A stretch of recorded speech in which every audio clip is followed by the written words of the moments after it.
Magandang hapon,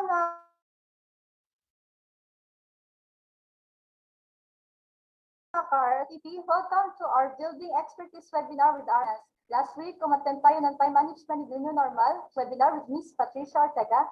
And this afternoon, pag-uusapan naman natin how to build expertise na magagamit nyo sa inyong career. Before I proceed, I might forgot to introduce myself. Ako si Claire Malata, Junior RSVP, at makakasama ko din ngayon si Richard Matias bilang inyong host. At ngayon, I'm giving you Richard. Yes. Next slide. Introduction. Sir, walang audio. Ayan. Good afternoon, everyone. Welcome to RF Engineer Pilipinas. Lalong-lalo na sa mga first-timer na nakita si RFEP. Sino ba dito mga first-timer na nakapasok sa RFEP? Meron ba dito mga first-timer tayong mga kasama? Can you say yes or ako? Ayan. Meron tayong mga first-timer dito. Okay. Ayan. So medyo marami rin tayong mga first-timer. So welcome to RF Engineer Pilipinas. So RF Engineer Pilipinas is an online community that helps Filipinos learn wireless telecommunications by providing the easiest and simplest explanations, theories, and concepts, including practical applications and best practices in the industry. Yeah. And our mission is to provide high-quality learning services and trainings for Filipinos who want to build a career in the wireless telecommunications industry. And our vision is to become the world-class leading learning institution of the telecommunications industry in the Philippines. Ayan. So again, I'm Richard Matias, President and Founder ng RFMG Pilipinas, and I welcome you to our webinar for tonight. Thank you. Claire? Maraming salamat, Sir Richard, for the wonderful remarks. And now, atin namang kilalanin ang speaker na makakasama muli natin ngayong hapon. Next slide, please.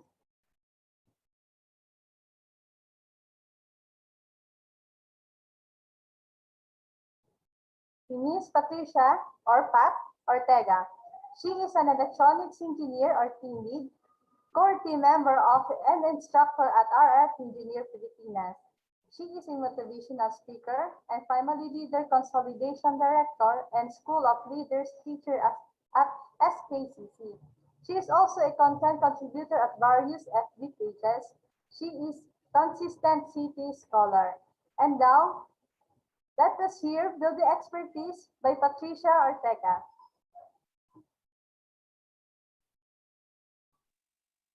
Hello po, good afternoon po sa ating lahat. Okay, so this is I think my fourth time with RFEP na nag-live, and also ito naman yung first time ko na magdi-discuss about building expertise.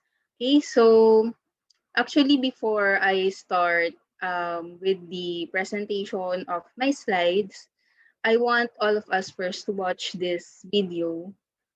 I will use this as an illustration dito sa ating topic for today, which is yung ating building expertise. Okay.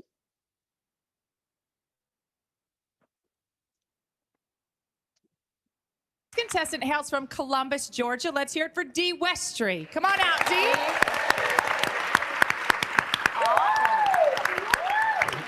All right. All right, so what is your talent? What will you be performing today? I'm a speed painter, and I'm going to do a painting in a minute and a half or less. Okay. All right, here we go. Let's hear it for Dee Westry.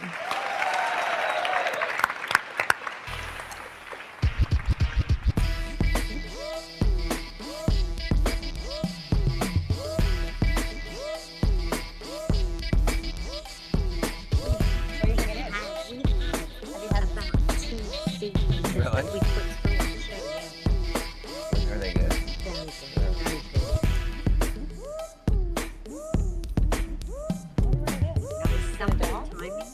Yes, All right, Dee, you have 1 minute left. Here we go. What do you think it is? I don't know.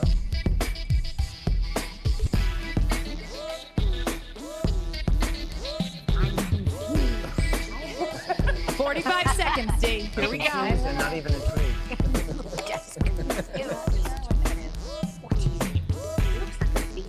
Oh, now we got some color going on. Let's say 30 seconds, Dee. Oh, you've seen some of these before. Come on, guys, we can figure this out. I honestly have no clue. My job is not a clue. I don't think you used much time. No. It looks like a pear. Like the tape. A potato. All right, it's coming down to the wire. 15 seconds, Dee. A pear. Come on. Give Go, us a Dee five. Westry! Come Give on, us Dee! Come on! 3, 2, 1. Let's hear it for Dee Westry. Okay, and There we go.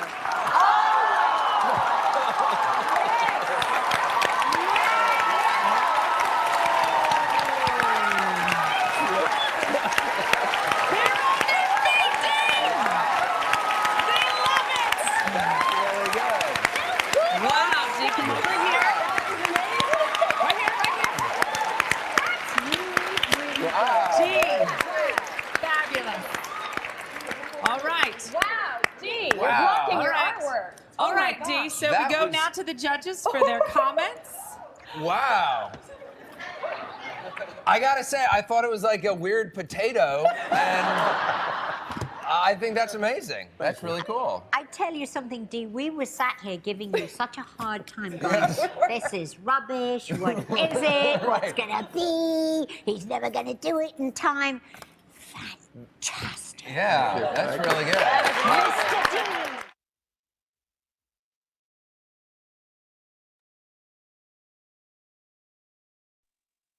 Okay, so thank you po sa facilitate with the video. Ayan. So actually, that video is an example of an expertise. Pero kung titignan natin yung umpisa sa mga hindi pa nakakaalam ng output nitong ating video, kung ano talaga yung mangyayari, it's a bit confusing. While I was watching it for the first time, medyo kinakabahan ako dun sa result na mangyayari kasi hindi ko alam kung he'll make it or talaga bang maayos yung maipapakita niyang gawa or painting. Pero later on, after a few minutes or sabihin natin seconds, nakita yung result. So in building expertise, actually, it is really a process. That sometimes it is a path na hindi tinitake ng karamihan because yung process of going there is not really easy. People may not appreciate you during the process. Actually, dun sa umpisa, taking the steps towards that expertise is not really ka-appreciate for some because hindi pa nila nakikita yung output. So, because, di ba, minsan yung mga tao ay output-based, di ba, hindi sila more on dun sa process. So, taking the path of building your expertise is not really easy. Considering, di ba, dun sa video, I will use it as an example, habang nagsistart siyang mag-paint, hindi mo ma-appreciate kasi hindi mo ma-visualize ano ba yung ginagawa niya. Pero later on, after mga ilang seconds, ba sa timer, nagawa niyang maipakita that indeed what he is doing is actually an expertise. Sa pag-paint, speed painter, isa kasi siyang speed painter na nakabaligtad yung pinipaint niya. Baligtad siya mag-paint. So that video shows us na there are also situations na you have to present something that will only take for a few minutes or seconds, pero it took that person years of practice, years of patience, years of trusting the process para makarating hanggang sa makarating siya kung nasaan man siya ngayon. So I think ngayon, so ngayong hapon na ito, ngayong gabi na ito, dahil 6:10 p.m. na, ngayong gabi na ito, we will discuss how we can build expertise. Or ano yung steps na dapat natin gawin in building expertise. Okay, next slide please.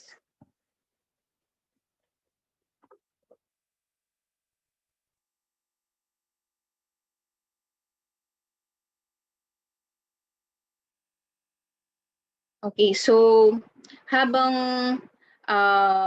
nagdi-discuss ako, you can post your questions kasi later sasagutin niya ng ating invite. Hindi siya invite. Mamaya papakilala ko kung sino yung ating expert. Ayan. So you can place all your questions na dito sa chat box or dito sa Q&A part para nababasa na ng ating facilitator. Okay? So what is an expert? An expert is someone who through dedicated study and application is recognized as an authority on a given subject. So, ibig sabihin, in short, familiar naman tayo sa word na expert. Uy, expert yan. Dito ko magtanong, uy, expert yan sa pagdodrawing, expert yan sa ML, expert yan sa games, expert yan sa pag-makeup. So, ibig sabihin, pag minark natin yung isang person na expert, knowledgeable yung person na yun sa kanyang ginagawa, alam na alam niya yung ginagawa. It may not be perfect yet or di man talaga perfect, pero he or she knows what he or she is really doing. Or after ilang years na pag-aaral, ay ito na yung naabot niya. Ito yung kaya niya nang gawin. Okay, next slide please.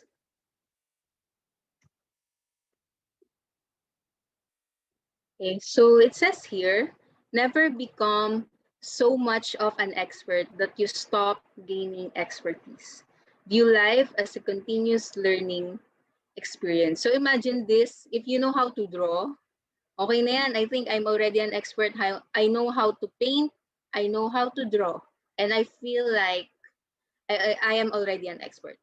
So if that is the kind of mindset that we have, we stop learning. We put ourselves inside a box. Actually, na-discuss ko ito sa mga past webinars.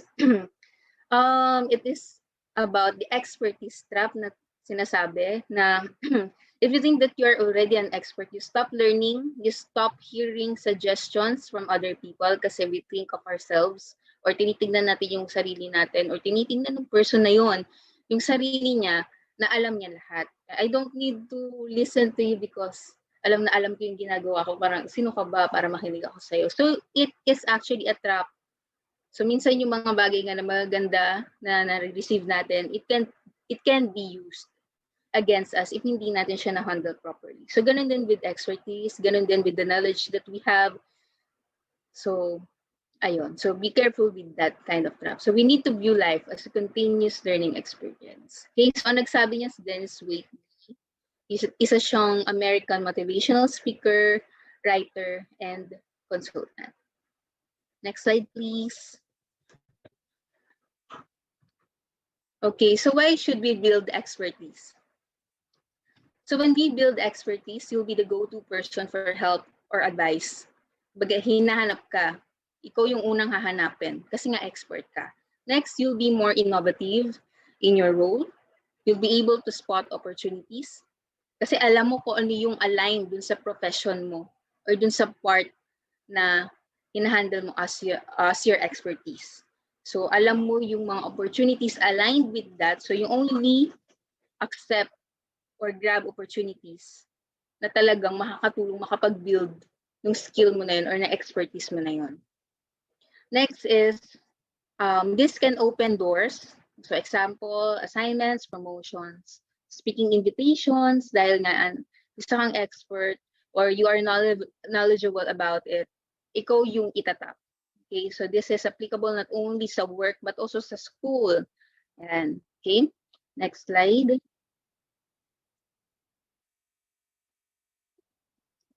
So choose an area to develop. So una, consider your personal passion.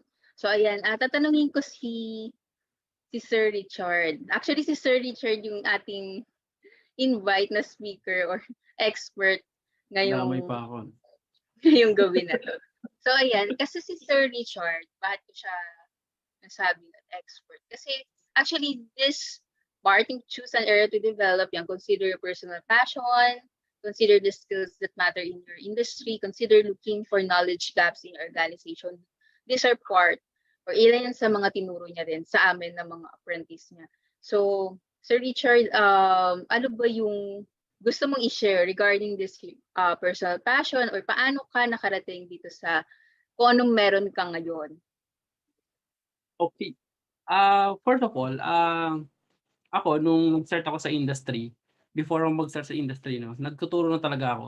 I'm a part-time professor bago ako simula sa telecom industry. And then before that, nung college pa lang is, hilig ko na talaga yung magturo 'no. And then, madalas ako nagse-set ng mga tutorial sessions para sa mga lower years. At kapagka kunyari gusto nilang mag-shift 'no, from ECE to another course, nagse-set ako ng ng tutorial ta's tinatanong ko sa kanila, ano bang problema? Ano bang problema natin?" So, minsan nahihirapan sila sa isang subject. So, dun ko nakita yung dun ko nakita yung, talent at skill set na meron ako, na kaya ko siyang padaliin.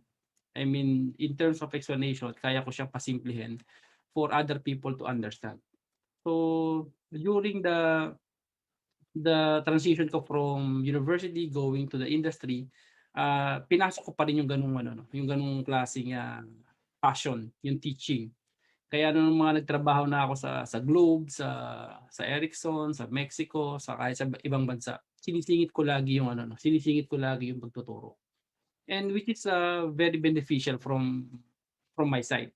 Kasi ang nangyari nun kapagka for example may mga bagong technologies sa isang industriya katulad ngayon 5G, ang unang nasasalang is ako. Kasi ako yung nag-aaral ng 5G and ako yung nagtuturo sa mga kasamahan namin lalo na dun sa mga bago sa industriya. Dun din napunuan ko ng na nakita ko yung yung necessity na merong isang expert na marunong magturo. Kasi if you're only an expert that, can do some task all by yourself and then hindi mo kayang i-multiply yung sarili mo or yung skill set mo, mas beneficial kapagka gano'n ang magiging approach.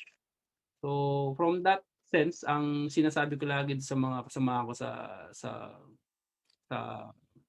sa industry na kapagka nagtuturo tayo, we can replicate ourselves. So, ibig sabihin kung ano yung kaya kong gawin within, for example, 6 months or 1 year of, training with that, members, ang mangyayari is, tataas ang expertise level ng bawat isa.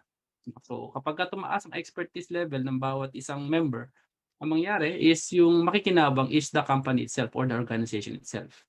Yan. And considering looking for the knowledge gaps in the organization, yan. Kasama rin yan kasi nga, lalo na kapagka may mga process 'no, na meron kayong isang proseso na medyo nagkakaroon ng problema. Kapagka tinitignan mo isa-isa yung bawat, segment ng process, ta's ano yung kailangan mong gawin, diyan din papasok yung isang, expert. Just like for example, ang problema is, knowledge gap sa bagong technology. So instead na magpa-trading kami sa ibang company or sa ibang entity na mas mahal ang bayad, so ginagawa namin siya internally. So in that sense, nakakatipid yung company and, mas mas, anong tawag dito, mas, comfortable yung mga estudyante kasi kasamahan niya yung nagtuturo sa kanila. Ayan. So gano'n ang gano'n ang isa sa mga mai-she-share ko sa inyo. At Yeah, thank you, Sir Richard, for sharing your experience. Okay, so, ayun, doon nag-start si Sir Richard. So, yun yung ilan sa mga naging experience niya. Okay po, next slide, please. Okay, so ilan sa mga steps in order to build your expertise, of course. Pangalawa ito, you need to schedule time. So nabanggit ko nga kanina, based na sa pinanood nating video, actually ilang years siyang nag-practice para ma-achieve yung ganung level ng expertise. So it really takes time, not only motivation, but also discipline. So you need to make a personal mission statement. Ito yung isa sa mga bagay na dapat meron tayo.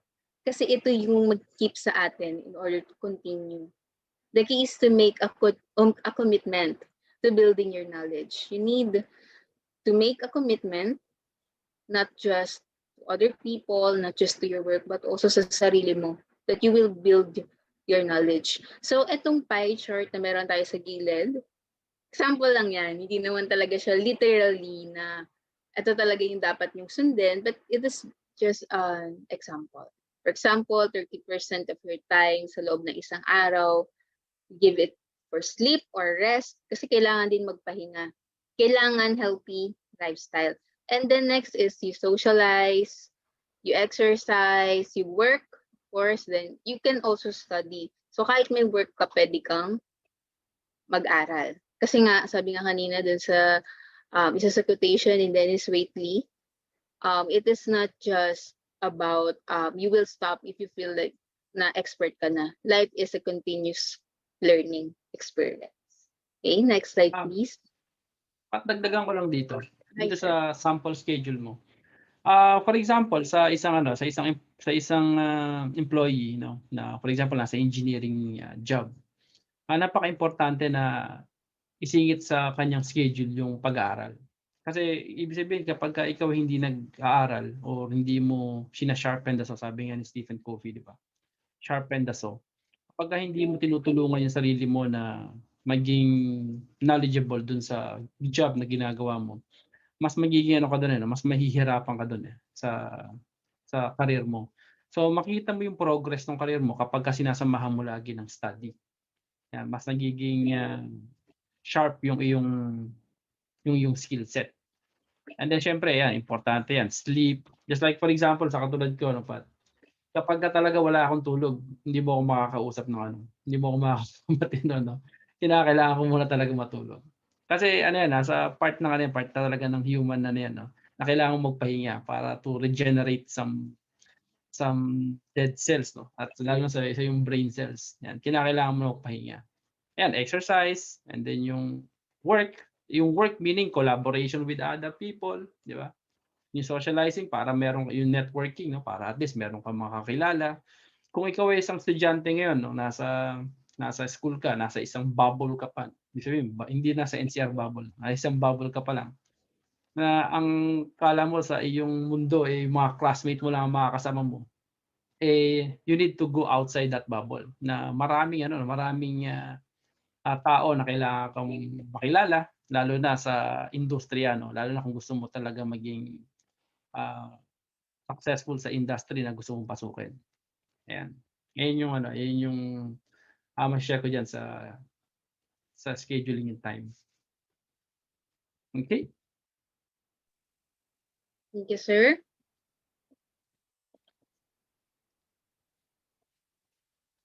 Okay, so na-mention ko kanina yung creating mission statement. So, ano bang importance ng pag-create ng mission statement? So, ayan, tignan muna natin on how we can create it, so para makita natin kung ano yung importance niya.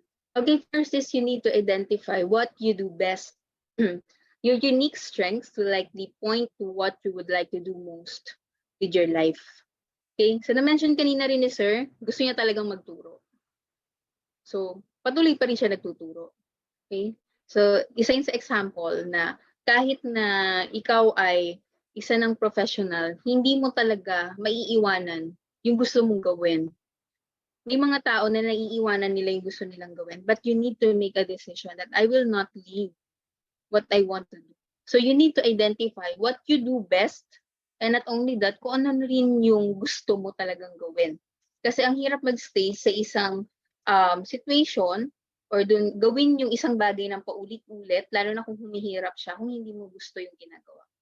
So it takes commitment, and you cannot commit to something na hindi mo gusto. Pwedeng nakapag-commit ka, pero it's really hard. It's not that fulfilling. Next is you need to think about success. Kung ano ba ibig sabihin nun para sa'yo. So you need to make a short list of measurements para natatrack mo kung ano yung progress mo. Kasi hindi siya pwedeng, tingin ko, parang tansya-tansya lang. Kailangan meron tayong measurement kung paano or kung gaano ka nakalapit dun sa goals mo.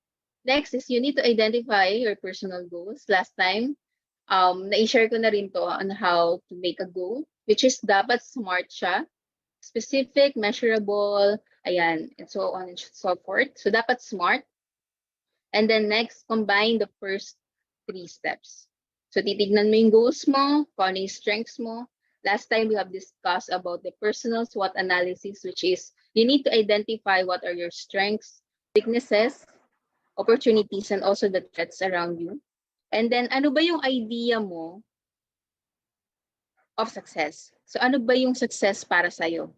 So ano ba yung tingin mong, kasi iba-iba tayo ng definition of success. Pwedeng success, for example, isipin mo si Sir Richard. If you will put a singing career sa life niya, do you think, mabibigil niya that he is successful? Pwedeng sa mga singers, meron na silang album, that is considered a success in their life.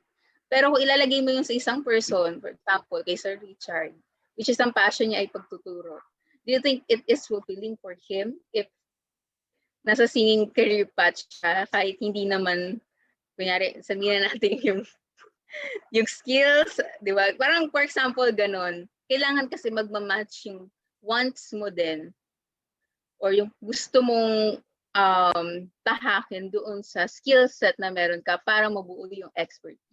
Okay, and then last is you need to keep on refining. Sabi nga ni Sir, sharpen the saw. You need to sharpen the saw always. Okay, you need to perfect the words until you have a clear, concise statement because this is powerful. Yung sinasabi nga ang quotation that words are powerful. Words can attract ano yung pwedeng mapunta sa'yo. So, it is really powerful to the point na creating mission statements will really help you achieve this. So, next slide, please.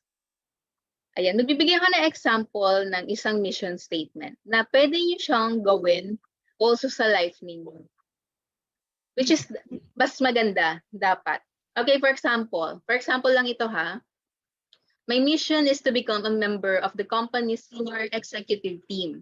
By December 31, 2021, by empowering internal teams and helping them solve challenging problems in a creative and successful way, in this role, I want to feel that I'm valued and my salary and benefits will show this. So, yan yung example ko ng mission statement. So, ito yung isa sa mission ko. I want to become the member or a member of the company's senior executive team. So, you need to envision that or embody that. Parang envision, pero mission to. Sabihin natin, akapin mo itong mission statement mo na to.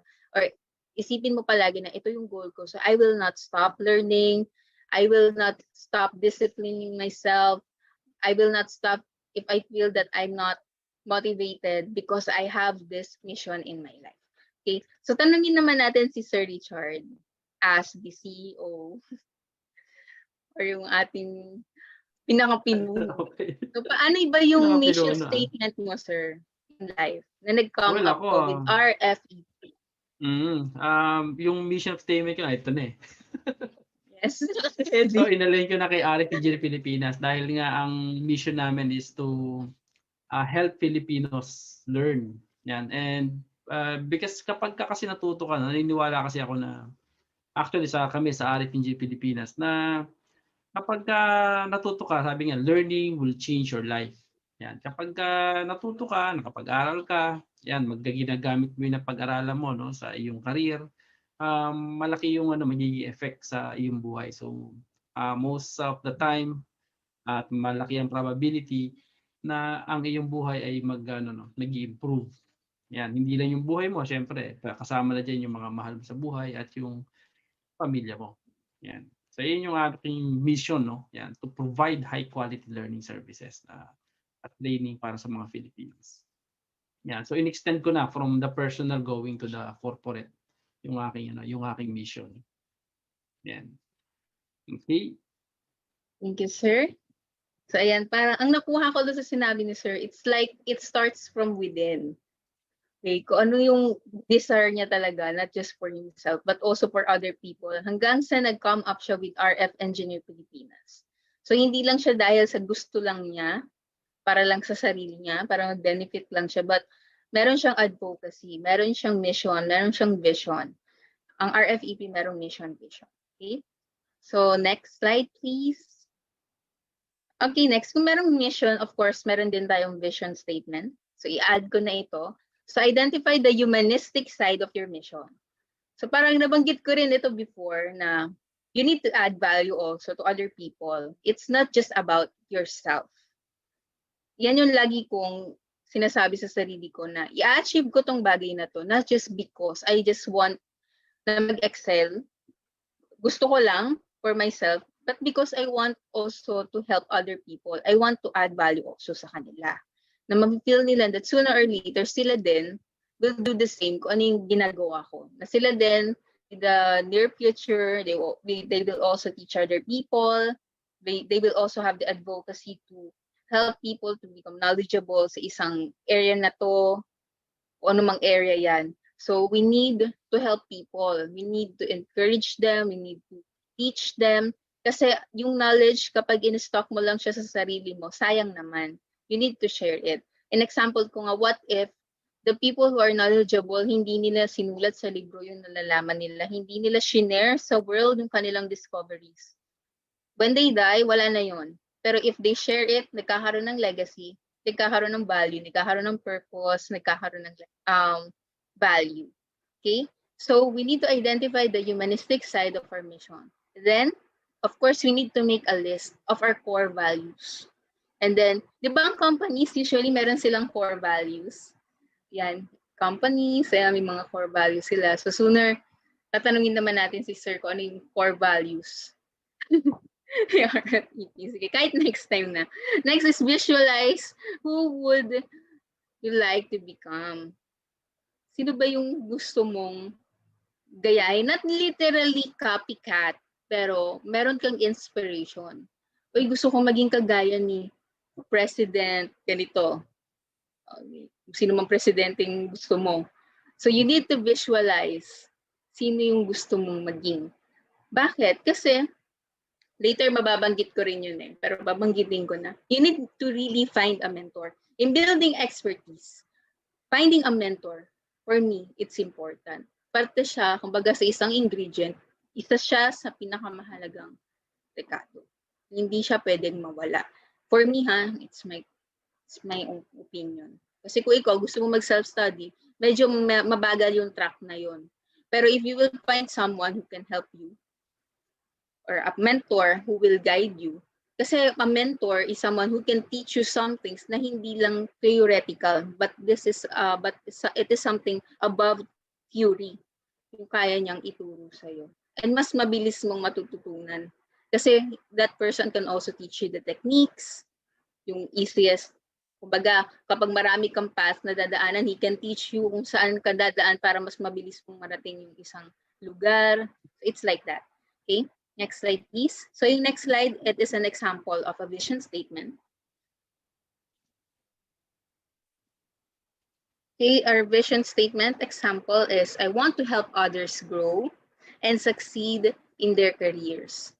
I'll use my talent for problem solving to help my people grow as individuals and become more successful as a team. I'll set an example for my team by sticking to my values and maintaining my integrity even under difficult circumstances. So, vision, parang nag-add siya ng touch doon sa mission.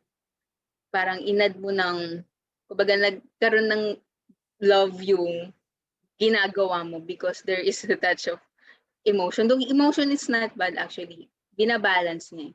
So, yun nga, lagi ko sinasabi, I really find some, for example, yung dream ko, if my dream is just for myself, I'd rather not dream na lang kasi I want my dream to also support other people. I want to become an inspiration because that is something that I can live here, di ba? Kung dumating yung panahon, di ba lahat naman ay lumilipas, ito yung bagay na may iwan sa kanila. Ilan sa mga bagay na pwede mong maipasa o maipamana. Okay, next slide please.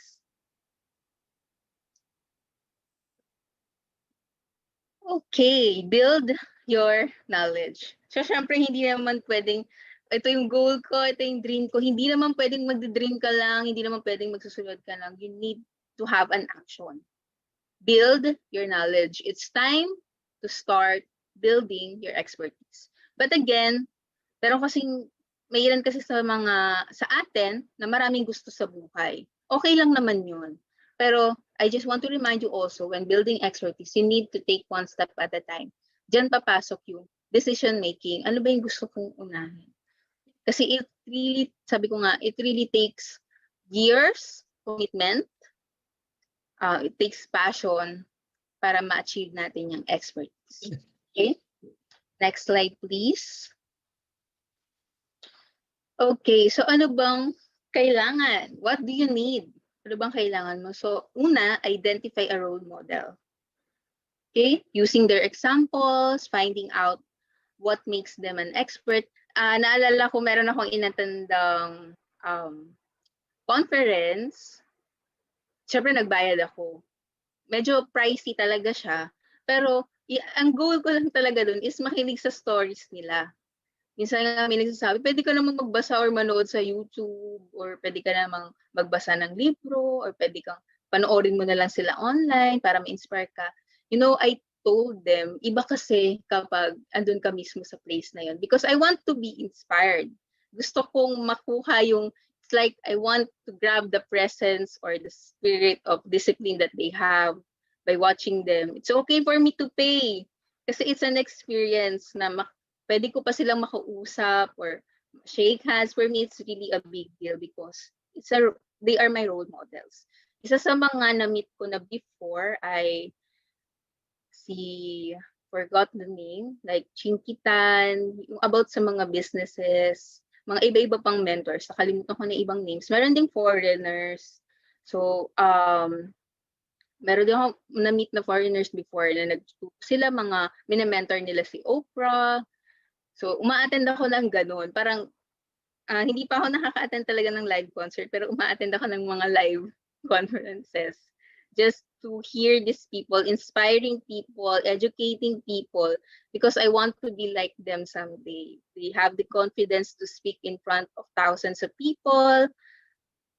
Sabi ko, one day, I can become like them. So, I want to grab a role model like them. So, that's why, nung nag-aaral pa ako, even ngayong nag-work, I really talk to my superiors na I really find them na meron akong makukuha from them na that will really help me to become inspired more and ma-achieve ko yung isa sa mga roles ko. Si Sir Richard, na-meet ko siya. Si Sir Richard, sabi sa isip ni Sir Richard, ako na naman. Na-meet ko siya when I was in college. So, syempre, na-inspire ako dun sa sa tinuturo niya. Ako nandun lang sa likod kasi mahihain ako eh. Pero nakikinig ako. Kahit mahihain ako, I have that desire na sabi ko, one day, I can also teach in front of other people. Mahihain ako, pero nung sinabi niya na sa Ericsson ko kasi siya na-meet talaga personally. Doon na-meet ko na siya personally sa school, pero hindi ako nagkaroon ng chance to talk with him face-to-face or to talk him personally, magtanong sa kanya. Pero siya kasi is really approachable and open talaga siya kasi nga passion niya magturo. So, nandun ako sa likod, tapos meron siyang pinamigay na book. Libro niya yon, pinamigay niya. Di ko nakuha, gusto kong makuha yun. And then, dumating yung time na nagsabi siya na meron nag-accept sila ng mga OJT. So, ginrab ko yung chance. Sabi ko, gusto ko mag-OJT doon. Aside dun, maganda kasi nga tower yon. And then, siya pa yung magtuturo. Sabi ko, I really want it. Nag-message ako, sir, mag-apply ako, ganyan. So, gumawa ako talaga ng action because I want to find a mentor. So, doon na tayo sa number 2. So, minessage ko siya. This is still story. Yun talaga yun. Gusto ko talaga makapasok sa Ericsson. Gusto ko talagang makausap din si Sir Richard that time. Kasi gusto kong matuto. And parang ando na kasi sa akin yung mindset na I want to be with people can help me na mag-excel. Kumbaga, people who are aligned also dun sa same path na gusto mong tahakin. So, ayun. So, hanggang sa nakuha akong OJT. And then, doon na nag-start. Nakakausap ko na siya. Nagtatanong ako sa kanya about career. Kahit nung time na first job interview ko, after I graduated, ayun, nandun si Sir Richard. Nandun si Sir. Ayan, tinatanong ako siya, mga tips. Hanggang doon sa part na yun, nakagraduate na ako.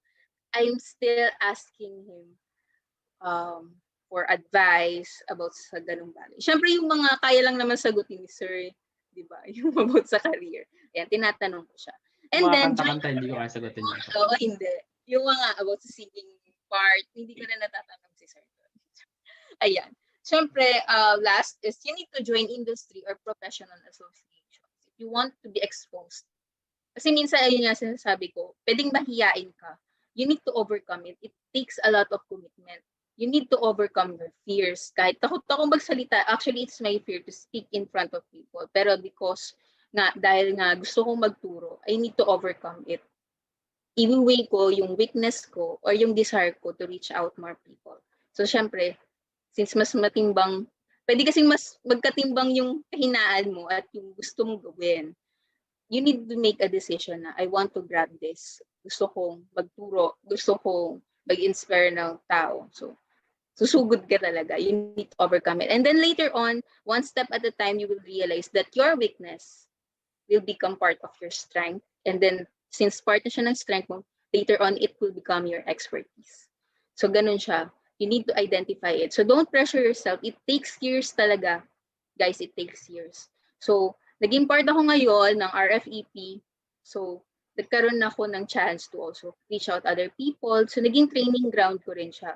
So, maganda yung mission and vision ni RFEP, ni RF Engineer Pilipinas. And since naging part ako nun, dito nga sa number 3, there you can connect with other experts in your field who likely have years of experience to share. You talk to them, you talk with people na nakikita mo, uy, mukhang magaling to. Don't be, sabi ko nga, huwag kayong ma-intimidate sa kanila kasi these people, real experts, they know how to approach other people. They know how to teach. Yun yung, for me, that's the definition of a real expert. Sila talaga yung approachable na tao kasi hindi lang sila expert para sa sarili nila, but they're experts kasi meron silang mission, meron silang vision, of course also to share their knowledge to other people. So you can approach them.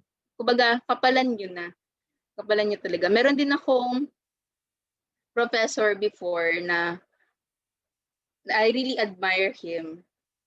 In-email ko pa siya, nakagraduate na ako, in-email ko pa siya kasi gusto ko makipag-meet sa kanya just because I want to talk with him one-on-one. Gusto ko ma-inspire sa kanya kahit na medyo mga sasabihin niya ay kwentuhan lang, pero for me it's really a big factor. The presence of having this person in front of you, talking with him. Hindi mo napapansin pero the kind of attitude na meron siya later on, absorb mo yun. Mapapractice mo yun. Kasi nga, kung kanino ka palagi sumasama, yun din yung maa-absorb mo kasi. So, kailangan mo talagang i-practice na be with the people who can support you and whom you can also support. Na align din dun sa same track na meron ka. Meron ka bang gusto i-share, Sir Richard? Sige. Sige na nga, sayo mo, mag-share ako. Okay, sige. Sabi nga ni Pat, no, kung sino yung mga lagi mong kasama, minsan na dadamay ka sa minsan sa goal nila, sa attitude nila, sa behavior nila. And then may nabasa nga ako, sabi, you are the average nung 5 tao na yun. So for example, meron ka 5 tao laging kasama, average ka niya mga yan. Kaya minsan, kunyari, ang mga kasama mo is puro mayayaman, sabi nga nila, yaman ka rin doon. Kasi magiging average mo, tapos din eh. Ayan. Pero meron isang kwento about dyan sa identify a role model. Gusto niyo ba marinig yung kwento na yun? Kasi kung hindi niyo na gusto marinig. Pero kahit na, sige, kukwento ko na rin. Yan, yung kwento na yan. Ang kwento na yan is tungkol doon sa isang eagle na, ito alam ni Pat to eh, yung kwento ng eagle na to. So yung kwento ng eagle na yan, kasi meron pa naman tayo oras. Merong isang egg ng eagle na galing sa niya doon sa nest. Tapos biglang bumagyo, di ba? Biglang umulan. And then dahil sa lakas ng hangin, yung egg nagpagulong-gulong hanggang sa nakapunta sa isang farm. Galing, no? Nakapunta sa farm. Kapag punta doon sa farm, accidentally, napunta siya doon sa mga kalipunan ng mga hens, no? Yung mga roosters saka hens. And then nakita nung hen na meron kakaibang itlog doon sa pugad niya. And kahit na may nakita siya kakaiba, nilimliman pa rin nung hen yung egg. And then eventually, pagkalipas ng maraming panahon, napisa yung itlog. Ang nangyari, isa siyang naging malaking eaglet, no? So maliit na parang sisiw na eagle. Yan. Naging isang eaglet. And then yung eaglet na yon, namuhay siya kasama ng mga chicks, mga sisiw. Yeah, so just imagine, may mga sisiw tapos mayroon isang malaking eaglet. So nakita niya talaga kakaiba siya, no? Kakaiba yung itsura niya, doon pa lang. Na parang iba yung itsura ko. No? And then one time, itong mga chicks at yung eaglet is naglalakad sa farm. Nakakita yung eaglet ng isang eagle na lumilipad. So nakita niya, sabi niya, Ako gusto ko maging ganyan din paglaki ko. Gusto kong makalipad kagaya niyan. Gusto ko maging eagle na ganyang kataas lumipad. Ang nangyari, dahil narinig siya ng mga chicks doon sa paligid niya, yung mga sisiw sa paligid niya, nagtawanan, pinagtatawanan siya. Sabi, paano mangyayari na makakalipad ka, chick ka, sisiw ka. Wala namang sisiw na nakakalipad ng ganyang kataas. And then, from that statement ng mga chicks sa paligid, sabi niya, oo nga, no, tama ka. Wala naman talaga tayong wala naman talagang mga chicks na ganyan nakakalipad ng ganyang kataas. And then lumipas yung mga panahon, no? Lumipas yung buwan, lumipas yung taon. Yung eaglet, naging isang malaking eagle na, no? Tapos yung mga chicks, naging rooster, naging hen, naging chicken. So nagsilakihan na sila lahat. And then one time, pumunta sila sa isang farm na naman, naglalakad sila. Malaki na siya, di ba? Malaki na yung mga pakpak niya. Nakita niya ulit yung eagle na lumilipad. Sabi nung eagle na yon, nung young eagle na yan, sabi, gusto ko talagang maging katulad nitong eagle na to. Gusto ko makalipad katulad niya. Gusto ko magamit itong mga pakpak ko para makalipad din. Tapos, sa background, katawanan yung mga rooster tsaka yung mga chicken, yung mga hen. Paano ka makakalipad? Rooster ka nga, lalaki siya. Rooster ka nga. Hindi ka naman makakalipad dahil tayo mga rooster. Ang lipad lang natin, gabubong lang. Hindi tayo nakakalipad ng ganyan. And then sa patuloy na pakikinig niya, no, dahil sa environment niya, sa paligid niya, dahil sa mga nakakasama niya, naniwala siya, no, na hindi siya makakalipad katulad ng eagle na nakikita niya. Although in nature, talagang eagle siya. No? Hanggang sa lumipas yung mga panahon, lumipas yung taon ulit, lumipas yung maraming oras, no, na nabuhay siya sa farm. Ang nangyari doon sa eagle, namatay. Namatay na sa katandaan yung eagle. Bakit? Bakit siya namatay sa katandaan? Kasi hindi niya natupad yung pangarap niya. No? Ang natutunan natin sa story na yan, unang-una, accidents happen. Katulad nung aksidente nangyari doon sa eagle's egg na punta sa farm, di ba? Pero ang importante is what we will do if that accident happen. Anong gagawin mo after that? For example, pinanganak kang mahirap, pinanganak kang ganito, ganyan. Wala kang magagawa ron, di ba? Pero ang magagawa mo is something about your future. Yan. And pangalawa, chicken and roosters are always around the corner. Nandiyan lagi sila. Minsan nga, ang chicken o rooster, kapamilya mo pa eh. Di ba? Minsan hindi sila naniniwala sa vision mo. Minsan hindi sila naniniwala sa mission mo. Kapag may sinabi kang isang pangarap na ganito, magtatawanan pa yung mga yan. Minsan yung mga katropa mo, di ba? Kaya importante na humahanap ka ng isang, for example, role model, ng isang organization, ng isang mentor. Para at least yung iyong vision, yung mission, o yung mga aspiration sa buhay, ay nabibigyan ng direksyon. At pangalawa, syempre, kung ang chicken at ang rooster is around the corner, ang mentor eagle is always around the corner. Nandiyan din yung mga yan. You have to find it lang, no? At kapag nakita mo sila, katulad ng ginawa ni Pat, no? Pag nakita mo sila, huwag mo sila hayaang lumipad-lipad lang. Huwag mong hayaang maging fan ka lang nila. Huwag mong hayaang maging follower ka lang nila. Di ba? Why don't you build a skill like them, no? Work with them until sabi nga, work hard until your idols become your allies.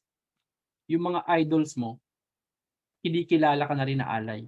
Hindi yung ally na inaalay, allies na kumbaga teammate ka na, no? Isa ka ng part ng group. Yan. So, nasa inyo, no? Kasi kapag ganyan, ang pinaka-keyword talaga is we need to take action. Action solves most of our predicaments in life.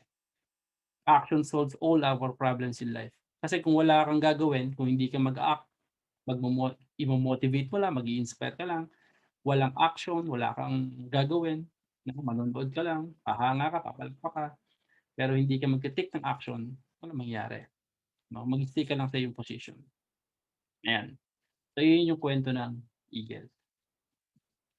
Thank you, Pat. Yes, classic yun. Yan. Thank you, sir. Yan. It is a classic until now. sinishare pa rin siya ni sir. Pero it is something din na, actually ilang beses niya na yan kinwento sa akin kapag may binabanggit ako sa kanya.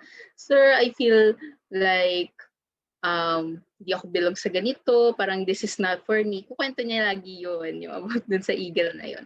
And then, ayun, tuloy lang ang buhay. And then, keep on dreaming and pursuing your dream. Hindi lang keep on dreaming eh. Kailangan may action talaga para i-reach yung dreams natin and goals. Okay, next slide please. Ayan, share your knowledge. I want to share something about this. Kasi naalala ko, ayun na, nakwento ko kanina, nakilala ko si Sir Richard because nag-seminar siya sa school. So you'll never know kung saan kayo makakarating. Kasi may mga opportunities talaga, maaaring itong webinar na ito, nandito kayo, sooner or later, marirealize nyo na, ay, gusto ko rin maging ganito, gusto ko maging ganyan, inspire ako, I want to become like this also. And then you want to reach out with the experts out there. Nakita ko na yung isang sitwasyon sa life natin, or sabihin natin isang webinar or isang seminar, it can really change your life, your perspective in life. It can really change you. So when there is an opportunity given sa inyo, wag nyo siyang i-waste. Wag nyo siyang sasayangin. Kasi hindi naman lahat ay nagkakaroon ng opportunity na ganito. So dito sa share your knowledge, sabi nga, you need to share your expertise in order to put it to good use and to establish your personal brand and reputation. You need to share. Kailangan malaman nila na you are knowledgeable about this because paano lalapit sa iyo yung mga tao or paano nila ikaw makikilala na kapag share ka if ikaw mismo ay hindi ka lumalapit sa kanila or hindi ka nag-share ng knowledge. How will they know if you are an expert if you will not share what you know? So ito yung ways on how you can share your knowledge: public speaking, volunteer as an expert source, creating information products, and of course, helping others. Okay, so sa public speaking, pwede kang mag-present sa conferences, sa webinars, sa seminars. It can start, for example, if you are a student, it can start sa school, it can start sa, pwede sabihin natin sa group na reporting, magre-reporting kayo, pwede ka na mag-share sa harap ng klase. Or pwedeng merong webinar, kasi ngayon, puro lahat online na. Pwedeng ikaw ay ma-invite. Pwedeng ikaw ay nagsasalita na din sa harap ng maraming tao. And then you can also volunteer as an expert source, offering your knowledge about it. For example, magaling kayo mag-edit ng videos or photos, you can volunteer. So makakapag-share ka ng knowledge. Uy, marunong ako mag-edit ng presentation. Gusto mo tulungan kita? Ano ba yung pwede kong, ano bang gusto mong help? I-offer ko sa'yo. Next is creating information products. Pwede kang gumawa ng book, podcast, online videos also. Marami ngayon yung nagluluto, share sila. Minsan, iisipin ng iba, buya, share pa ng video na nagluluto. Yung nanay ko naman marunong magluto. Dito na lang sa nanay ko. Pero, yun nga kagaya ng pinalabas na video kanina, some people may look at what you are doing na parang, ay, wala lang. Ano ba yan? Parang walang sense. Hanggat hindi nila nakikita yung end game, hindi pa na nila nakikita yung huli. Parang yung pinanood nating video kanina, yung painting, hindi mo ma-appreciate at first. Ano ba yung drawing niya? Parang ano lang siya, strokes. May magawa lang. Pero it is really amazing yung nakita na ng huli. So imagine if the judges, sinabihan nila yung nagpipaint, stop. Actually, merong ganon. Meron ding video, hindi ko na lang napakita. Nag-vote sila ng no, hindi pa tapos yung nagpipaint. Sayang. And then nagulat sila after niyang tapusin yung paint na ganun pala yung itsura. Next time, if we have an opportunity again, I'll show that video. Kasi it really inspired me na, oo nga, no, I cannot judge someone na nag-uumpisa pa lang. Pwedeng ano ba to, nag-share ng videos, dalawa lang naman yung like. Ano ba to, nagtuturo, tatlo lang naman yung viewers nagtuturo, tapos paulit-ulit siya nagtuturo. Alam mo, sa umpisa lang yan.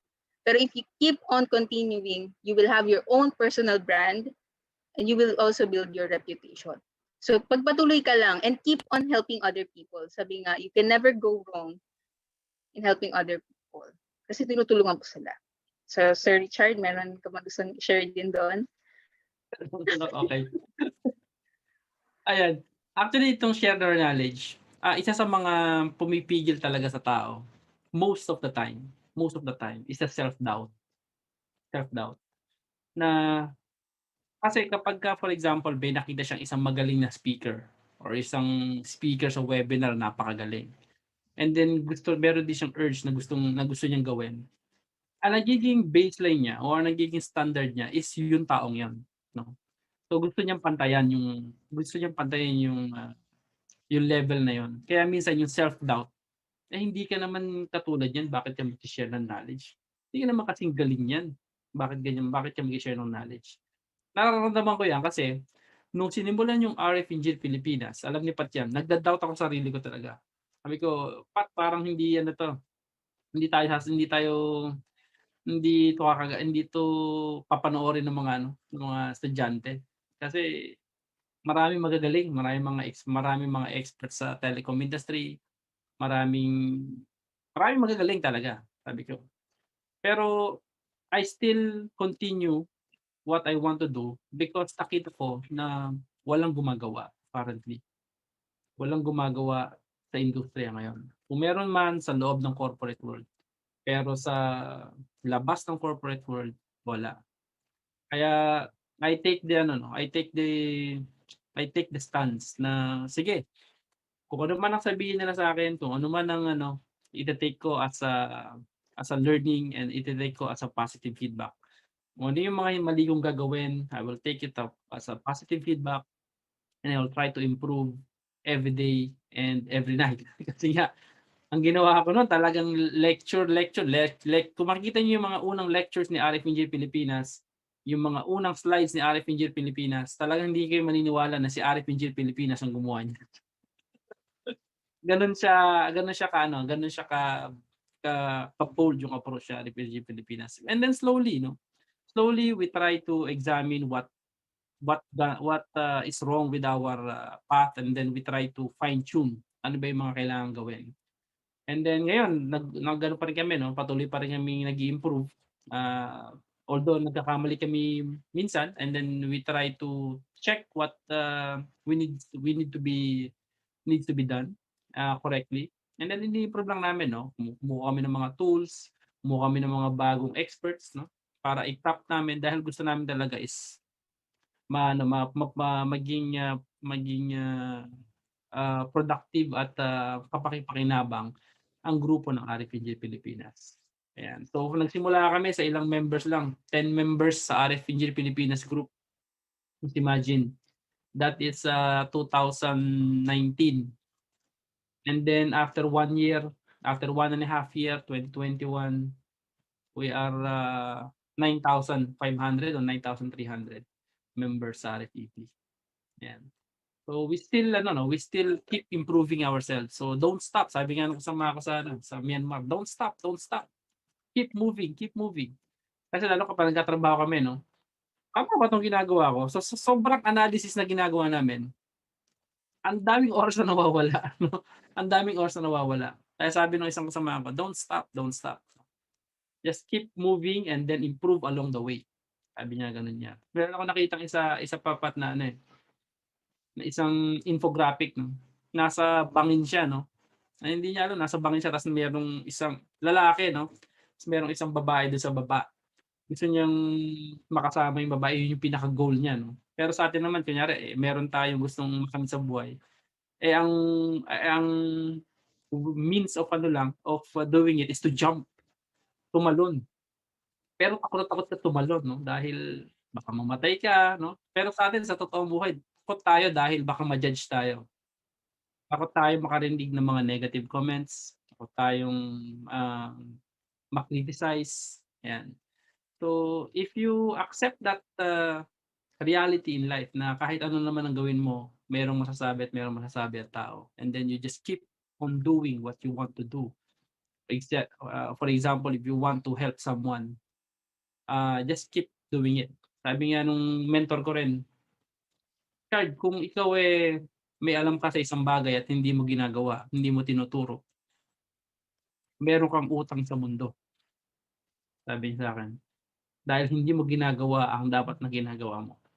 Yan. So, kahit na ano, no, kahit na yung approach mo, sinasabi nga nila, yung approach mo is informal or something like that, na hindi acceptable sa maraming tao, pero in the other sense or in the other people na gusto mong tulungan is effective sa kanila yung way of teaching, eh just keep doing it. Kasi na-achieve mo yung gusto mong marating. Ayan. So, yun lang. Sabi nga nung mentor ko yan, tumalong ka and then build your wings as you go down. Kaya ganun daw talaga ano eh. Ganun daw talaga ang ano. Kapag na meron kang mission sa buhay. Sabi nga nila, mahirap pigilan ng taong may malaking purpose sa buhay. Yan, may big why. Mahirap ma-demotivate ang taong may big why. Bakit mo siya ginagawa? Yan. Kaya, keep doing what you want to do. Yan.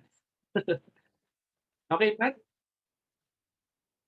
Ayan. So, thank you again, Sir Richard. So, basahin ko lang yung isa sa mga nag-comment dito. Sabi niya, true personal success will be achieved only if the people around you become successful too, through you. Yeah, so totoo yan. So, masusukat mo din ang iyong, actually parang success mo na nga rin yun kung yung mga tinuruan mo ay naging successful din. Okay? So, next slide please.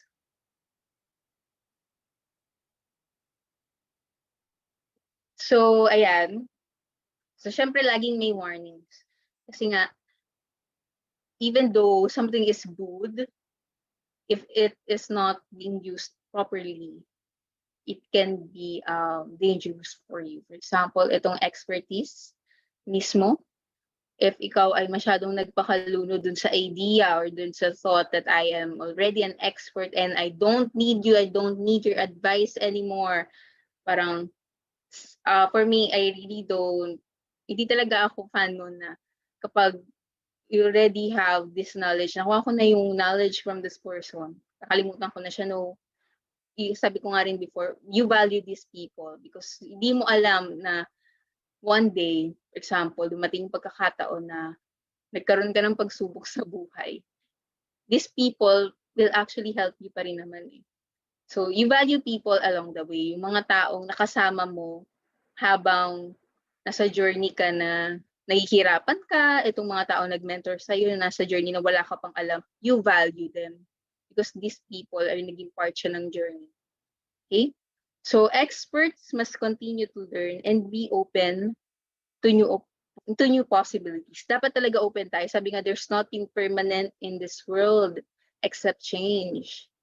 So, yung change talaga, laging nandyan yan.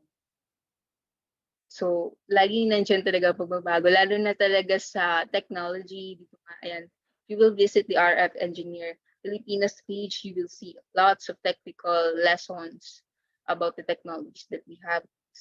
Specifically, we have now the 5G. Okay, so if you want to learn more about, yung linya ni sir. Meron doon sa RF Engineer Filipinas page. And then, knowledge and skills that have made you successful in the past won't always be the right ones for the future. Wow, ang ganda nito. Yung bagay na ginagawa mong tama before, or naging effective siya that time, it may not always be like that. Pwedeng hindi na siya effective ngayon. Pag inulit mo siya ngayon, pwedeng hindi na siya ganon ka-effective. So, you need to be open talaga to new possibilities. You just have to keep on learning. And you have to have the humility. Kailangan yung attitude talaga maayos din. You have to have that humility. Na kahit na magaling ka na, maghanap ko pa rin ng mentor. Lagi dapat ikaw may mentor. Laging dapat ganun. And then be humble. Hindi ito madali. Kasi may times na, for example, minsan yung leader mo, or yung boss mo, or mentor mo, minsan may times na makakarinig ka ng hurtful words kasi sinasabi niya na, ba't ganito pa rin yung output, ganyan. Minsan masakit. Pero you don't need to take it personally. Kailangan professional ka at all times. Huwag mo siya i-take personally, but rather i-filter mo, kunin mo yung, ano ba yung bagay na natutunan ko doon sa sinabi niya? Ano ba yung bagay na nakapag-contribute or makaka-contribute sa akin para mag-grow? So you learn from those things. I-take mo yung bagay na yun as a part of your growth. Huwag mo siyang i-take na, hindi sama ng loob yung i-take mo ha, hindi sama ng loob. Kailangan take mo yung learnings doon. Actually, sa trabaho, maraming ganun. Pero dapat lagi mong isipin that sooner or later, itong bagay na to pag na-overcome ko, magiging strong din ako emotionally. Kahit na ganito yung situation, I can be strong emotionally. So, okay, next slide, please.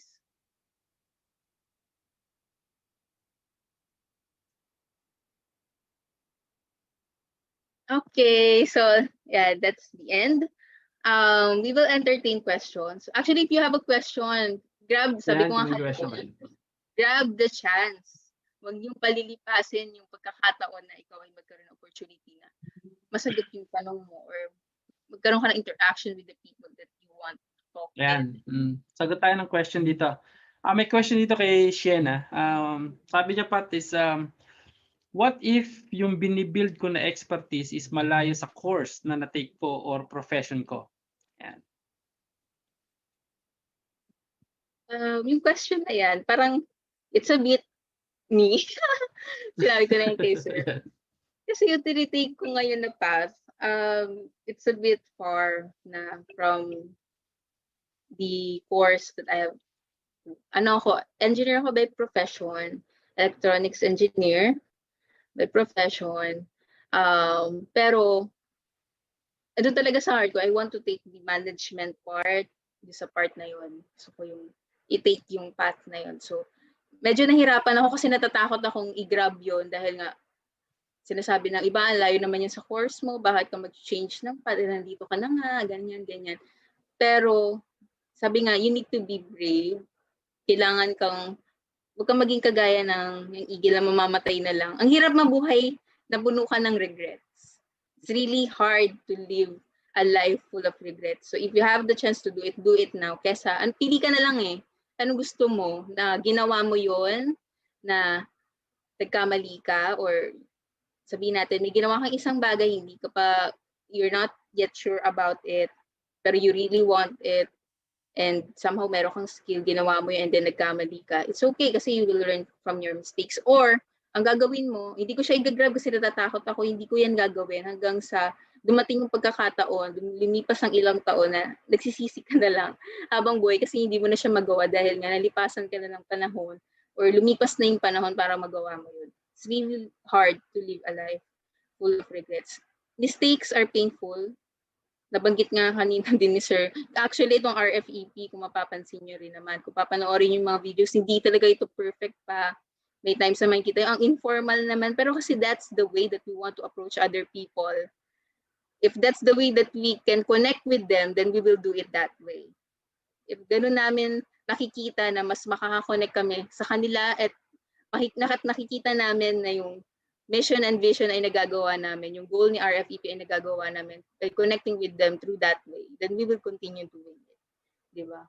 So, RFEP wants to start it like that. So, we will start that kind of thing with our RFEP. So, itutuloy natin yan. Okay? So, yun yung sa akin. Kasi actually, it's me talaga. Yung expertise na gusto ko ang i-grab is not really that aligned with the course that I have. Or dun sa inumpisahan kong work or profession. Okay, that's... Okay. Next question is from Jana. Sabi niya, Pat, is what if po until now, kahit college na ako, hindi ko pa rin sure what would be my expertise in the future? Yan. Dalawa kita rito, Pat. Sige, sir. Dalawa kita rito. Yan. Yan, Jana. Kahit na nasa college ka, for example, hindi mo pa rin alam, no? I think it's okay. Ang gagawin mo lang naman kasi, unang-una, explore, no? Just keep on exploring. Because along the journey, kasi baka doon mo makita eh. Kasi if you stay only on inside your bubble, sabi ko nga kanina, malamang hindi ka makadiscover what you really want. Pero magagawa mo lang yan once you started exploring. Yan. And during your exploration, keep, sabi nga sa mga boxingero, no? Keep, protect yourself at all times. Yan. Kasi minsan, along the journey, di ba? Minsan talaga may makakasama kang hindi mga mabubuti sa buhay mo. Pero keep yourself protected at all times. Para kung dumating yung point na makita mo yung yung gusto mong i-build na expertise, hindi ka nasaya, hindi ka hindi ka talaga wasted or hindi ka talaga ang tawag dito, damage. Yan. So dahil sa yung journey na na tinrack. So ayan, okay lang yan. So ang mangyari lang is keep exploring. So keep joining to other groups, tignan mo kung ano yung makakakuha ng iyong interest, no? To discover your passion. Yan. So kaya nga minsan yung iba tumitingin sila sa bawat group, no? Ano kaya may dito, meron dito. Pero minsan makikita mo yan sa sa kapag you're alone with your thoughts, no? Saan ka talaga nagde-deviate? Saan kang part na nagde-deviate? Gusto mo ba minsan nagbibigay ka ng payo sa mga tao? Gusto mo ba laging nakikipag-usap? Gusto mo ba laging nagbibigay ng information? Ayan. So yun yung mga key points na pwede mong i-consider. Gusto mo ba nagpe-present ka? Ayan. O gusto mo ba nagsusulat ka? Ayan. So yun yung mga indications kung ano yung mga gusto mong i-build na expertise. Ayan. Ayan yun dyan. Okay, thank you, sir. Meron ba tayong Meron dito sa chat eh. Dapat sa nyo ilagay sa question and answer para di matabunan yung Teka lang.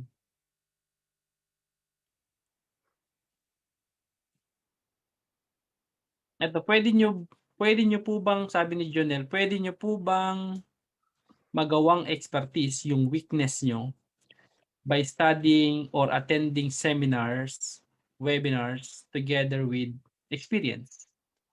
Sabi ni Jonel. Yes, actually yan yung binabanggit ko kanina na yung weakness mo, pwede maging part na ng strengths mo. Then pag naging part siya ng strengths mo, from that, pwede kang makabuild ng expertise. Yun nga, kasi actually may mga tao na takot. Kaya nga, ito minsan yung naghihinder sa tao. For example, gusto niyang maging speaker or maging public speaker, pero mahiyain siya. Pero gusto niya maging public speaker, pero nandun yung fear, nandun sa part na yung weakness na mahiyain talaga siya. So later on, as that person practices, lagi siya nagpa-practice siya mag-isa, and then nag-practice siya with a group of people, hanggang sa hundreds of people, and then later on, na-overcome niya na yung weakness na yun, and then naging part na ng strength niya, then lagi niyang pinapractice hanggang naging expert na siya sa part na yun. So ayun nga, thank you for that question kasi actually, itong mga webinars na to, as you continue attend, minsan parang tingin nyo attend ng webinar, parang wala lang, pero actually nagkakaroon din yan ng subliminal effect sa inyo. Kung ano yung naririnig ninyo, nagiging part siya ng inyong heart. Yes, heart talaga. Nagiging parte siya ng inyong buhay. Hindi man talaga literally kinakabisado yun siya, pero there is that subliminal effect. So you take it seriously talaga kapag meron kayo opportunity na nakikinig. You just listen. Ako, may times na gano'n. I attend webinars online. Kahit may ginagawa ko, I just listen to it. Kasi yung mga speakers doon ay mga valuable speakers. And then I want to hear. Yun nga, I always expose myself with this inspiring people. Nakikinig ako, ano ba yung values or inputs na gusto nilang i-share? Ano ba yung mga bagay na nakapag-inspire sa kanila? Sobrang gusto ko yun, yung nakikinig daw mga life journeys. Kahit sa pagbabasa ng libro, na-inspire ako pag binabasa ko, wow, ito pala yung umpisa ng lahat. Kasi it motivates me also na one day I can be like this person. Na kung ano man yung struggle ko, naranasan din pala ng iba yun. So, yun yung kagandahan nun. Kapag lagi kayong nasa mindset niyo na I will continue learning, I will attend seminars, webinars, I will expose myself. Maganda yun, you always expose yourself. Baka nga meron diyang gusto magtanong, nahihiya siya. You take a step. May ganon. Ganon kasi ako before, kaya alam ko siya. Nahihiya ako magtanong. Gusto ko itanong, sasabog na ako, pero hindi ko magawa. Kasi nahihiya akong mabanggit yung tanong. Ako no. Dahil sa, ako naman dati, kaya ako lagi akong minsan kapag alam ko yung sagot, minsan kasi may mga ganyan din dapat. Alam mo yung sagot, pero ayaw mo sumagot. Kasi nagkatakot ka na baka mali. Baka mali, no? Meron kang mental barrier sa isip mo na you are restricting yourself because you don't want to be criticized or you don't want to become katawa-tawa dahil mali yung sinabi mo. Yan, isa yan sa mga mental barriers ng nating mga tao. Na-break ko yan dati nung nag-start ako sa Globe Telecom. Kasi nga, diba, nagtuturo ako dati sa college. So nagtanong yung professor, yung manager namin. Mga cadet pa lang kami, I was very young that time, no. Nagtanong yung aming manager, na sabi nila, bakit ganito ang kailangan nating ma-achieve, yung VSWR. VSWR is a term sa telecom. Voltage standing wave ratio. Bakit natin kailangang nasa 1.5 yan? So walang sumasagot, no? Walang sumasagot ng mga kasama ko. So, ang nangyari is, sabi ko, kailangan ko yata sumagot. So, nagtaas ako ng kamay, no? Naglakas loob lang talaga ako. Kasi it's my first time sa industry. Unang meeting na attendan ko. Tapos nagtanong yung aming manager. Kailangan ko siya sagutin. So, nung sinagot ko siya, sir, para po sa VSWR. Para po maging match yung transmission line, para yung ating energy, yung ating signal is makawala sa space ng buong buo. Ayan. So sabi niya, paano man nalaman na dapat ganyan? Sir, natutunan ko po sa school yung maximum power transfer. Ano yung maximum power transfer? Na kung ano yung power ng aking transmitter, kailangan ko may transmit sa antenna. So napatunayan po yan mathematically. So kayang mapatunayan sa amin. So hanggang yung discussion, no? Yung discussion ng simpleng pagsagot ko, hanggang sa dumating yung discussion, hanggang sa nakita nung manager namin yung potential. Dahil nakita niya nung sinabi niya, gusto mo bang ipakita yung calculation? So wala na, nandun na ako sa sitwasyon. Tumayo na ako, kinuha ko yung whiteboard marker, pumunta ako sa harap, sinolve ko na yung equation. No? Nag-solve ako ng equation sa loob.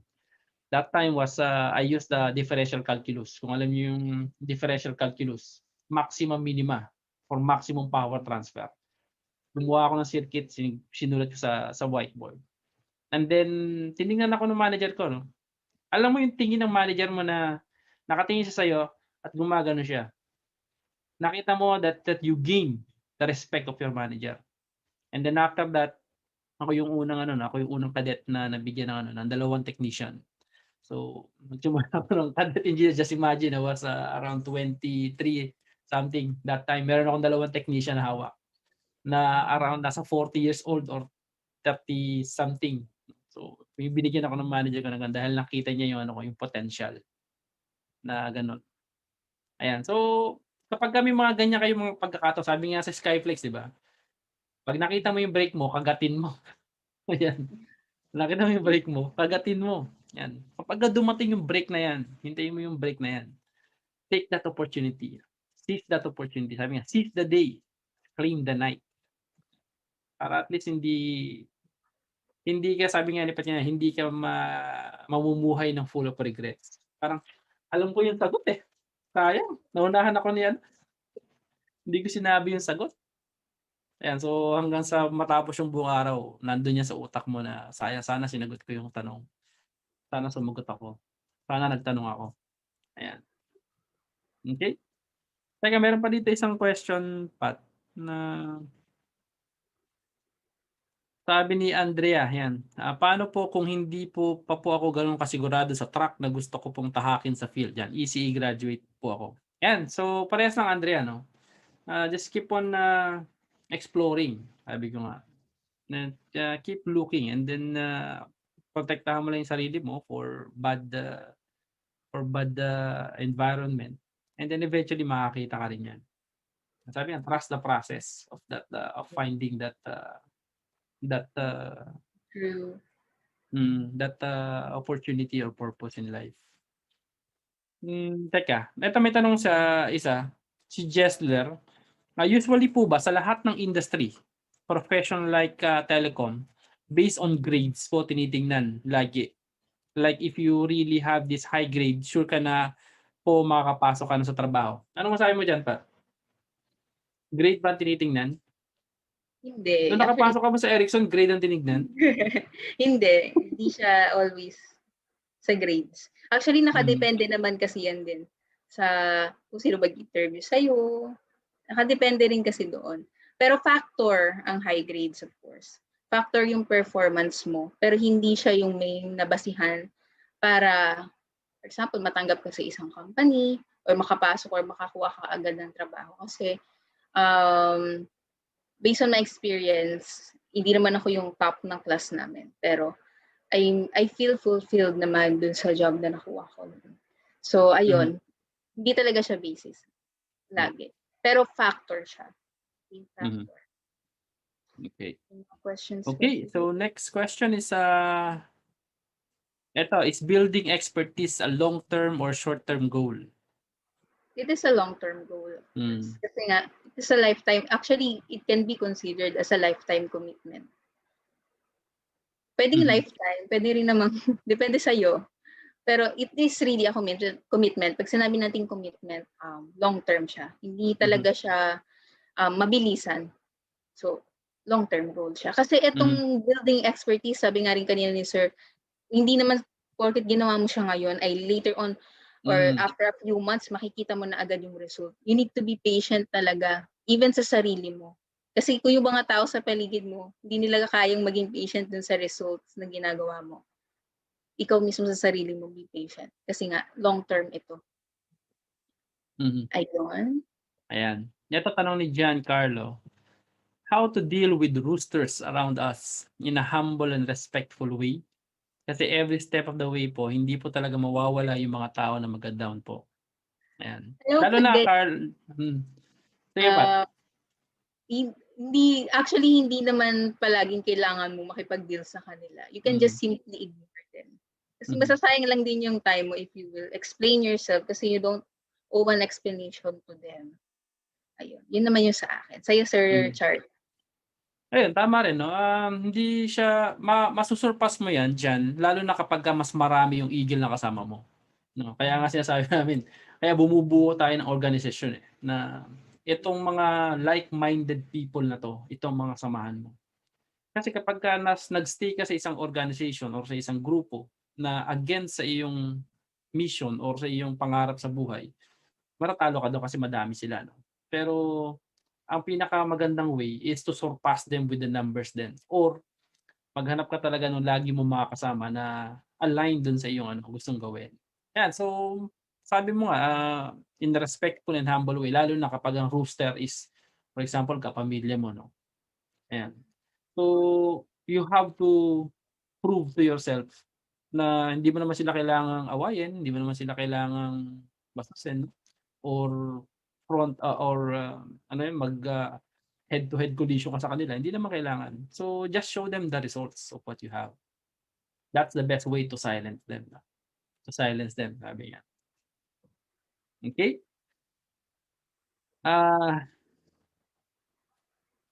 Sabi ni Jacob, Ate Pat, no, may bunso ka ng kapatid na Pat. Ate Pat, is better to have more mentor? Kailan nyo po na-meet yung na-meet na you considered as your mentor?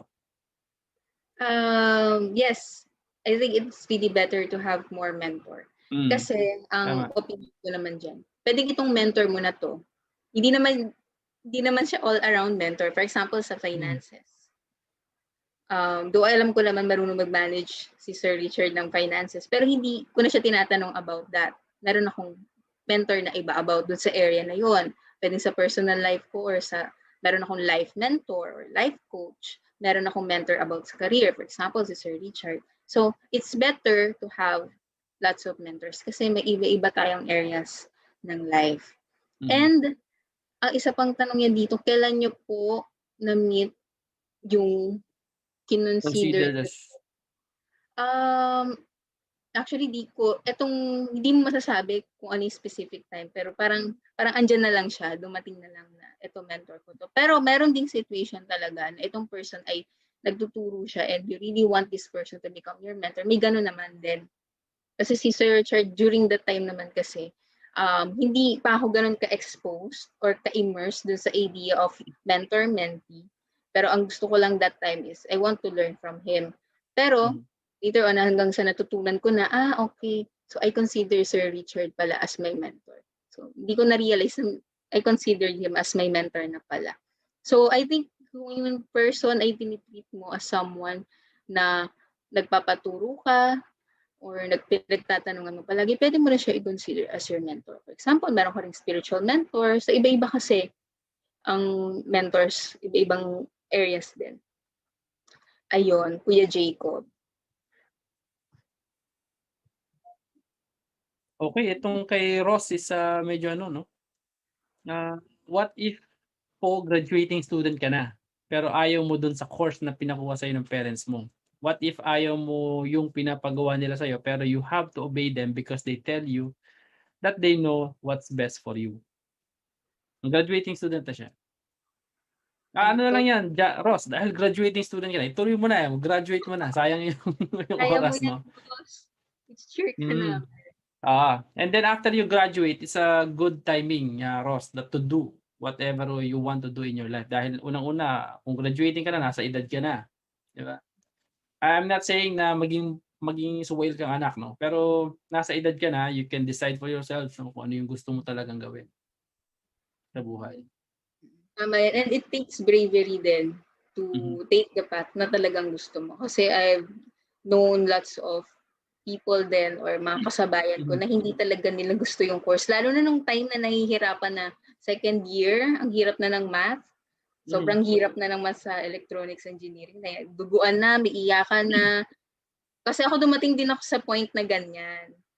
Na sinabi ko, kasi si daddy lang dapat may gusto nito. Kasi nahihirapan na ako. Doon gusto ko rin naman tong course na to.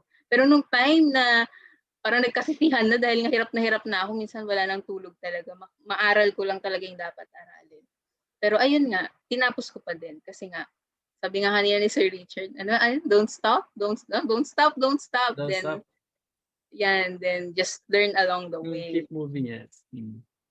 Tuloy mo lang Tama yan. Tuloy mo lang Later yan. on, maririp mo din yung harvest. Magagawa mo din yung para sa'yo. Nagtatanim ka pa lang ngayon. Okay? Ayan. Ito next question kay Diana Rose. What are you doing if you failed in something? Can you give some advices? Thank you so much. Ayan. Wala ko sagutin, Diana, Pat. Diana, ganito. Ako kasi marami akong failures in life.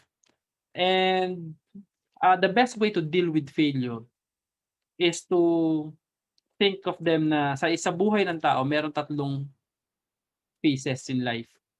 Aspirations, success, and failure. Lagi yung 3. Aspirations, success, and failure. Because, for example, ngayon, kung gusto mong may ma-achieve na isang bagay, you aspire of something, di ba? Gusto mong maging ganito, gusto mong maging ganyan. And then eventually, nag-succeed ka, another aspirations will come. And then the cycle goes on. And then nag-aspire ka na naman, and then this time, you fail. Di ba? Pero at the end of that one, you will aspire again. Pero pinakamabilis na paraan para to deal with failure is to examine what went wrong. Ano ba yung mga maling nagawa? Ano ba yung mga dapat na ginawa? Sabi nga is to learn from your failure. Yan. So kapag in-examine mo isa-isa yan, actually ako ang ginagawa ko, nagkikip ako na isang journal. Meron ako isang journal. Tinitingnan ko what happened today, ano bang dapat na nangyari, pero hindi nangyari. Tapos ano dapat ang ginawa ko? Ano yung mga maling ginawa ko ngayong araw? So I just keep on writing and journaling, and then nagiging aware ako sa mga, for example, doon sa mga words na ginamit ko, doon sa behavior na ginawa ko, ano yung mga dapat na hindi ko na ginawa. So you keep on learning on those failures. So yung pinakamaganda dyan yan, nila-write ko, ina-examine ko ano yung nangyari sa isang buong araw. And then on the next day, kung yun ulit yung aking gagawin, I try to improve on what went wrong on the previous day. Ayan, ganun ang approach ko sa pag-deal sa failure. Ayan. Tanong ni Andrea, paano daw po makahanap ng mentor? Pat? Maraming ways. Pwedeng punta ka lang sa RFEP page. Mag-message sa RFEP. Actually, ang mentor kasi, depende kasi kung sinong mentor. Depende, no? Depends Ano mo? Unang-una, Andrea, ano muna yung gusto mong ma-achieve? Ano yung gusto mong skill na ituro sa'yo ng mentor? Kasi for example, magpapaturo ka ng finance sa RFEP, hindi kami nag-finance sa RFEP. Pero kung magpapaturo ka ng telecom industry sa RFEP, RFEP is the best organization to have. Just like for example, nutrition. Nagpapamentor ka sa nutrition. Kailangan mo humanap ng mentor na dun sa sa sa linya ng nutrition. Yeah. So you need to decide first ano yung gusto mong ma-achieve. Ano sa bayan? So last teka meron. Hi sir, sabi ni Alan. I am BS Economics graduate, pero nalinya yung work ko sa electronics like CCTV, alarms, na-experience ko yung discrimination kapag may mga nakakasama ako sa projects ng mga engineers since hindi naman talaga ako engineer. Tanong ko lang po, paano ba maging engineer? I'm 40 by the way, yan.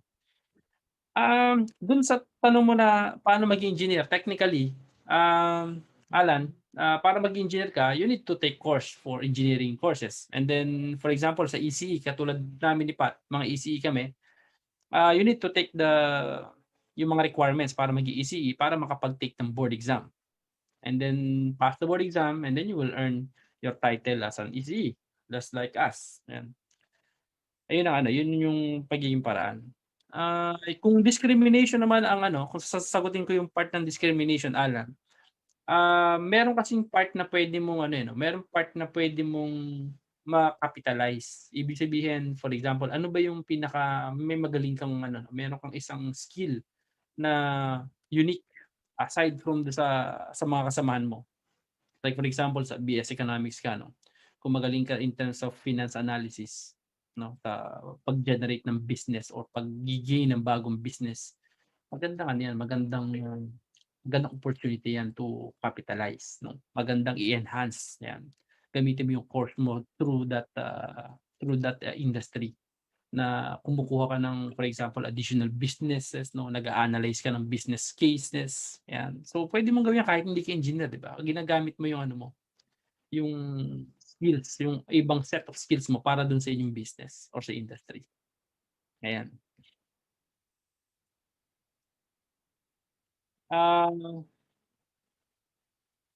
Paano po mag-share ng knowledge ng hindi nagmumukhang mayabang? Sabi ni Rachel. Paano daw mag-knowledge sharing? Minsan kasi, Rachel, there is a thin boundary there's a thin boundary of being a bold presenter and then yung cocky na presenter. Kung para hindi ka magmukhang mayabang, at least nandoon ka lang sa controlled confidence. Kung wala ka namang sinasabing iba pa na maliban doon sa iyong sa iyong lecture. Just like for example, meron nag-lecture dati, okay, sabi niya. Pupunta tayo doon sa pag-uusapan natin, yung mga sabi niya, matalinong part ng network, ang core network, sabi niya. Ihuhuli natin yung pinakabobong part ng network. Sabi niya gano'n. Yung seminar na yun, mga operations lang nandun. Tapos ang nangyari, yung mga operations, ang mine-maintain nun yung mga BTS side. Sabihin mo ba naman na pinakabobo yung BTS side? Ibig sabihin, yung tao na humahawak ng pinakabobong part, di ba? Ganun nagiging connotation. So, nakaka-offend ka ng tao na. So, iwasan mo lang yung mga ganung klaseng pag-knowledge sharing. And then, mas maganda rin kung makikita mo yung mga audience mo, kung sino yung mga audiences mo. Ayan. And then, ako sa part ko, naglalagay ako ng note. Magkaroon ka lang ng note para meron kang reminders. Kasi minsan ako rin, tumatawid ako sa line minsan eh. Lalo na kapag medyo intense yung usapan. Yan. Yan. Siguro 2 questions na lang, Pat, no? Para sabi ni Ivan, tanong lang po, I am a graduating EE student. Awaiting my board na po kasi. Meron po ba kayong maibibigay na challenges na may encounter ko in my amateur life? Paano po mapaghahandaan? Ayan. Paano daw mapaghahandaan kapag mga bago, Pat? Sigurista to si Ivan. Awaiting my board exam. So, paghahandaan mo, of course, unang-una yung board exam. Kasi sometimes talaga, yung nire-review mo, hindi talaga minsan nalabas yan. Sa dami-dami mong inaral. Paghandaan mo yun.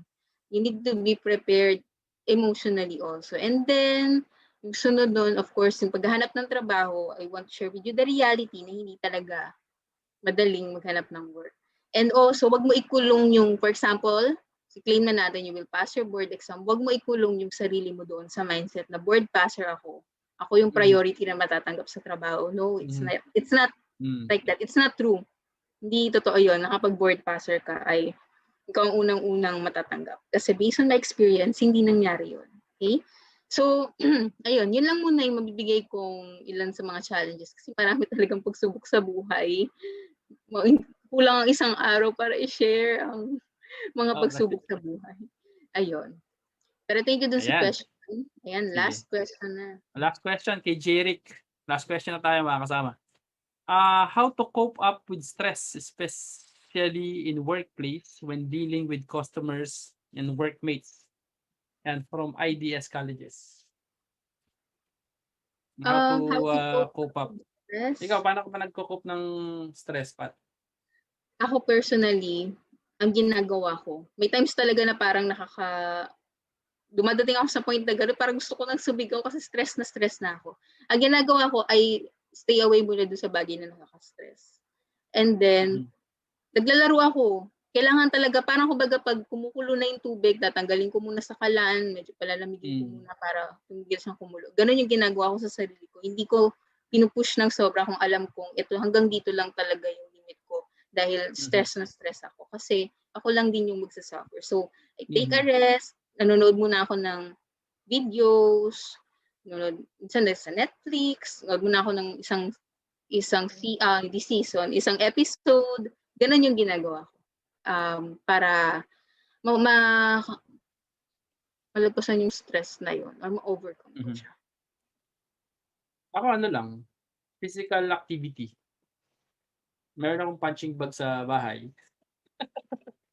So I practice boxing, yan, martial arts, yan. Tapos nagbabike, yan. Tapos nagbabike sa labas, yan, sa subdivision. Para lang ma-relieve kasi lalo na kapag work from home, di ba? Kasi ngayon, malaki talaga yung malaki yung changes na nangyari from face-to-face interaction, tapos naging work from home, tapos naging more demanding, no, yung lalo na ibang tao. Nakala nila wala kang ginagawa sa bahay dahil nasa bahay ka lang naman. So, kaya kailangan mo ng physical activity. Ako, personally, physical activity and then water and then good nutrition. Yan, good sleep. Yes.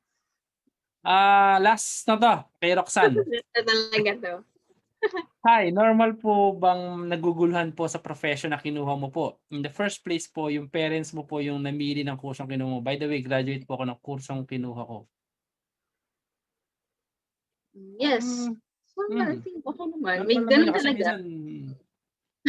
minsan hindi mo nga kahit engineer ka. Kaya lalo kami si Roxanne, engineer kami, di ba? Nung unang araw ko sa office, binigyan ako ng laptop tapos may Excel file na napakarami. Parang tingin ko, ano po ito?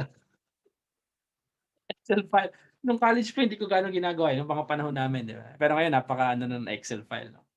So, doon lang na ako na-overwhelmed na ako. Like parang di na pinag-aralan tong Excel file na to. Ayan, so nagpo-program kami pero yung Excel file na ganito kakomplikado, ganun pala. Ayan. So ano rin yan, talagang normal yun na Kasi you are on the first process tapos nag-a-adapt ka pa lang eh. Lalo na kapag ka nasa adjustment stage ka.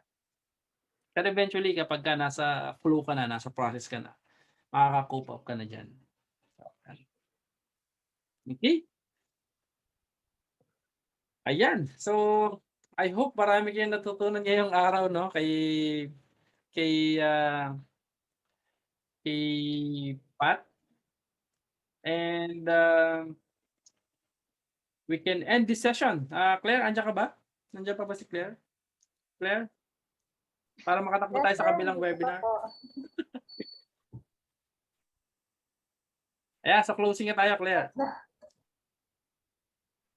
Ayun. So, sir, may concern lang dito. Sandali lang po about si sir. Bukas daw po magbabayad. Dito pa ko na sa chat. Medyo hindi kita marinig, Claire. Hello, sir. Yan. Okay na pa. Yan. Yung Dinig ka may na namin. concern lang po ng konti sa certificate po. Kung bukas daw Yung po, concern? okay lang daw po. Kung? Ito po. Kung, ma'am Claire, okay lang po ba kung bukas na lang magbayad for the certificates and other fees? Hanggang today na lang po ba? Until ano lang naman, until tomorrow pwede naman kung gusto niyo mag-avail ng certificate, is optional. Actually, yung certificate kasi mga kasama, it's meron kasing cost yung production ng certificate. Kung makita niyo yung certificate, pag pinadala sa inyo, it's an online and then you can verify online. So, gumamit kami ng isang software tawag is Certifier, which is merong monthly cost.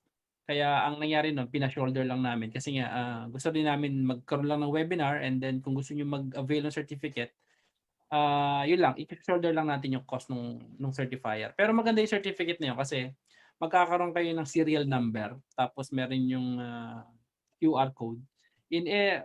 Kahit sino mag-verify nun, no? For example, pinasa yun sa employer nyo, pagka tinignan niya, totoo bang umattend ka nito, nandun yung serial number tapos nandun yung link ng website.